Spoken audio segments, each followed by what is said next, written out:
সকলকে ইংরেজি নববর্ষের শুভেচ্ছা। Happy new year 2025।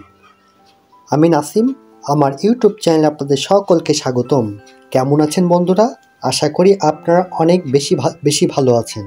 আজকে চলে এসেছি আরেকটি ব্লগ নিয়ে। আশা করি আমার এই ব্লগটি আপনাদের কাছে অনেক ভালো লাগবে। অনেক দিন পরে ব্লগটি করছি খুলনা বিএল কলেজের মাঠ থেকে। আশা করি বন্ধুরা আমার ইউটিউব চ্যানেল যদি নতুন হয়ে থাকেন অবশ্যই আমার ইউটিউব চ্যানেলটি সাবস্ক্রাইব করে দেবেন এবং পাশে থাকা বেলটি অল করে দিন, যাতে নতুন নতুন ব্লগের ভিডিওর নোটিফিকেশন আপনাদের ফোনে পৌঁছে গেলে সবার আগে তা দেখতে পারেন।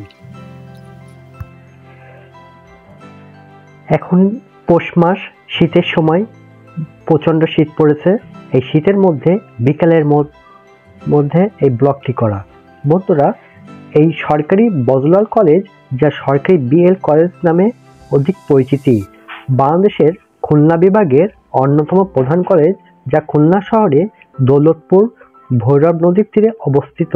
1902 সালের জুলাই মাসে খুলনার শিক্ষার পৃষ্ঠপোষক শিক্ষানুরাগী শ্রী বজলাল চক্রবর্তী শ্রান্তি কলকাতা হিন্দু কলেজের আদলে 2 একর জায়গার ওপর দৌলতপুরে হিন্দু একাডেমি নামে এটি প্রতিষ্ঠিত করেন।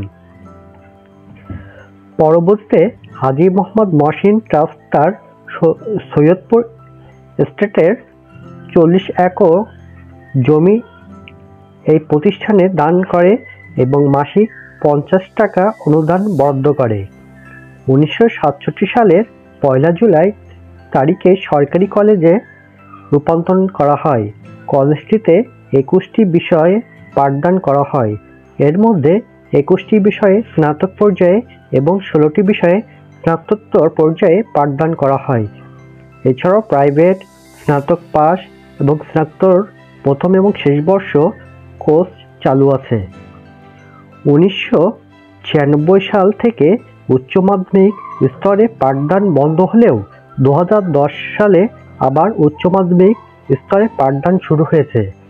বর্তমান কলেজটিতে প্রায় 35,000 শিক্ষার্থী লেখাপড়া করে এবং প্রায় 200 শিক্ষক কর্মরত আছেন। সকলকে ধন্যবাদ আমার ইউটিউব চ্যানেলের সাথে থাকার জন্য। পরবর্তী দেখা হবে নতুন কোনো ব্লগ নিয়ে। সেই পর্যন্ত আমার চ্যানেলের সাথে থাকবেন। আল্লাহ হাফেজ।